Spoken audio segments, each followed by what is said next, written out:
এখানে তোমরা এসেছো কিসের জন্য? তোমরা জানতে এসেছো, তাই না?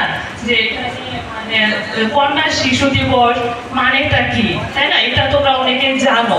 অনেকে হয়তো বা যারা এখানে বক্তৃতা দিতে আসছে হয়তো বা একটু সার্চ করে দেখেও আসছে যে বিষয়টা কি আসলে, তাই না?